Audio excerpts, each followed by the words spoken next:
Assalamualaikum warahmatullahi wabarakatuh. Salam sejahtera untuk kita semua. Apa kabarnya rekan-rekan mahasiswa, mahasiswi Universitas Dian Nusantara? Kita berjumpa kembali di mata kuliah kewarganegaraan di pertemuan yang ke-10.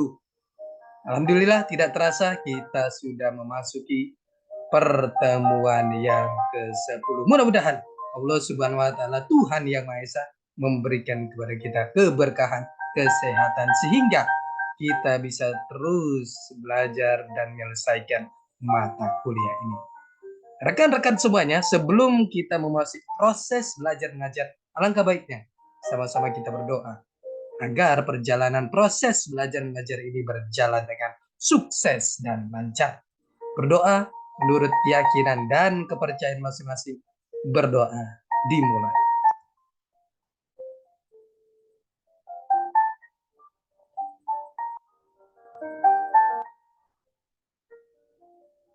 Selesai. Rekan-rekan semuanya, di pertemuan ke-10 ini kita akan membahas materi yang sangat menarik sekali. Mohon izin, saya share materinya.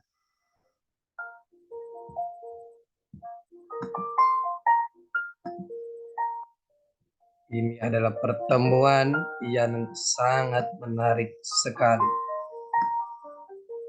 Bicara tentang dinamika historis, konstitusional, sosial politik, kultural, serta konteks kontemporer penegakan hukum yang berkeadilan.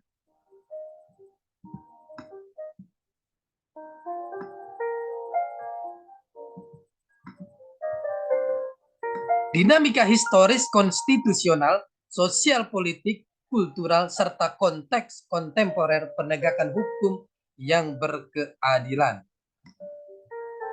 Konsep dan urgensi penegakan hukum yang berkeadilan. Menanya alasan mengapa diperlukan penegakan hukum yang berkeadilan, menggali sumber historis sosiologis, politis tentang penegakan hukum yang berkeadilan, membangun argumen tentang dinamika dan tantangan penegakan hukum yang berkeadilan, mendeskripsikan esensi dan urgensi penegakan hukum yang berkeadilan, rangkum tentang hakikat dan pentingnya penegakan hukum yang berkeadilan, dan untuk pendalaman dan pengayaan pemahaman tentang tema di atas, pada bagian akhir disediakan tentang proyek belajar kewarganegaraan. Setelah melakukan pembelajaran ini, kita lihat kita sebagai calon-calon penerus generasi bangsa yang profesional diharapkan memiliki potensi, kompetensi, yakni peka dan tanggap terhadap dinamika historis, konstitusional, sosial politik, kultural, dan kontemporer dalam penegakan hukum yang berkeadilan. Kita mampu menganalisis dinamika historis, konstitusional, sosial politik, kultural, serta konteks kontemporer penegakan hukum dalam konteks pembangunan negara hukum yang berkeadilan, dan mampu menyajikan mozaik penanganan kasus-kasus terkait dinamika historis, konstitusional, sosial politik, kultural, serta kontemporer penegakan hukum dalam konteks pembangunan negara hukum yang berkeadilan. Menelusuri konsep dan urgensi penegakan hukum yang berkeadilan. Pernahkah kita berpikir seandainya di sebuah masyarakat atau negara tidak ada hukum? Jawaban tentunya akan beragam.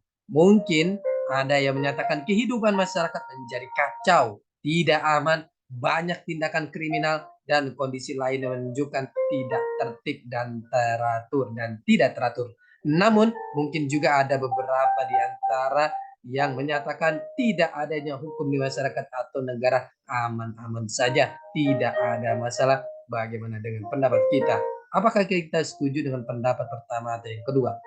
Thomas Hobbes 1588 sampai 1679 Masehi dalam bukunya Leviathan pernah mengatakan Homo homini lupus, artinya manusia adalah serigala bagi manusia lainnya.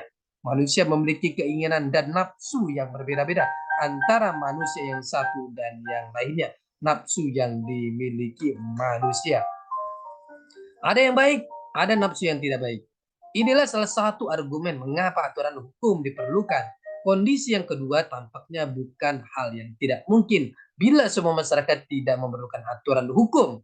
Namun Cicero 106 sampai 43 sebelum Masehi pernah menyatakan ubi societas ibi ius, artinya di mana ada masyarakat di sana ada hukum. Dengan kata lain, sampai saat ini hukum masih diperlukan, bahkan kedudukannya semakin penting. Upaya penegakan hukum di suatu negara sangat erat kaitannya dengan tujuan negara. Kita disarankan untuk mengkaji teori tujuan negara dalam buku ilmu negara umum. Menurut Cronenberg dan TKB Sabarudin 1975, kehidupan manusia tidak cukup hidup dengan aman, teratur, dan tertib. Manusia perlu sejahtera. Apabila tujuan negara hanya menjaga ketertiban, maka tujuan negara itu terlalu sempit. Tujuan negara yang lebih luas adalah agar setiap manusia terjamin kesejahteraannya di samping keamanannya. Dengan kata lain, negara yang memiliki kewenangan mengatur masyarakat perlu ikut mensejahterakan masyarakat. Teori Cronenberg tentang negara hukum ini dikenal luas dengan nama teori negara kesejahteraan. Teori negara hukum dari Cronenberg ini banyak dianut oleh negara-negara modern. Bagaimana dengan Indonesia? Negara Kesatuan Republik Indonesia NKRI adalah negara hukum. Artinya negara yang bukan didasarkan pada kekuasaan belaka, melainkan negara yang berdasarkan atas hukum. Artinya semua persoalan kemasyarakatan, kewarganegaraan, pemerintah atau kenegaraan harus didasarkan atas hukum. Teori tentang tujuan negara dari Cronenberg ini mendapat sambutan dari negara-negara pada umumnya termasuk Indonesia. Bagaimana tujuan negara Republik Indonesia? Tujuan negara RI dapat kita temukan pada pembukaan UUD 1945, yakni pada alinea keempat sebagai berikut. Untuk membentuk suatu pemerintah negara Indonesia yang melindungi segenap bangsa Indonesia dan seluruh tumpah darah Indonesia, dan untuk memajukan kesejahteraan umum, mencerdaskan kehidupan bangsa, dan ikut melaksanakan ketertiban dunia yang berdasarkan kemerdekaan, perdamaian abadi, dan keadilan sosial. Dari bunyi alinea keempat pembukaan UUD NRI 1945 ini dapat diidentifikasi bahwa tujuan negara Republik Indonesia pun memiliki indikator yang sama sebagaimana yang dinyatakan Cronenberg, yakni 1. Melindungi segenap bangsa Indonesia dan seluruh tumpah darah Indonesia. 2. Memajukan kesejahteraan umum. 3. Mencerdaskan kehidupan bangsa. Dan keempat, ikut melaksanakan ketertiban dunia yang berdasarkan kemerdekaan, perdamaian abadi, dan keadilan sosial. Bagaimana tujuan negara ini dilaksanakan atau ditegakkan di negara Kesatuan Republik Indonesia NKRI? Perlindungan terhadap warga negara serta menjaga ketertiban masyarakat telah diatur dalam Undang-Undang Dasar Negara Republik Indonesia tahun 1945, UUD NRI 1945. Anda dianjurkan untuk mengkaji bab 9. UUD NRI 1945 pasal 241, kekuasaan kehakiman merupakan kekuasaan yang merdeka untuk menyelenggarakan peradilan guna menegakkan hukum dan keadilan. 2. Kekuasaan kehakiman menurut Undang-Undang Dasar Negara Republik Indonesia tahun 1945 merupakan kekuasaan yang merdeka yang dilakukan oleh sebuah Mahkamah Agung dan badan peradilan yang berada di bawahnya dalam lingkungan peradilan umum, lingkungan peradilan agama, lingkungan peradilan militer, lingkungan peradilan tata usaha negara, dan oleh sebuah mahkamah konstitusi. 3. Badan-badan lain yang fungsinya berkaitan dengan kekuasaan kehakiman dalam undang-undang. Dalam pertimbangannya Undang-Undang Nomor 48 Tahun 2009 tentang kekuasaan kehakiman dinyatakan bahwa kekuasaan kehakiman dilakukan oleh sebuah Mahkamah Agung dan badan peradilan yang berada di bawahnya dalam lingkungan peradilan umum, lingkungan peradilan agama, lingkungan peradilan militer, lingkungan peradilan tata usaha negara, dan oleh sebuah mahkamah konstitusi untuk menyelenggarakan peradilan guna penegakan hukum dan keadilan. Bagaimana lembaga peradilan dalam menegakkan hukum dan keadilan?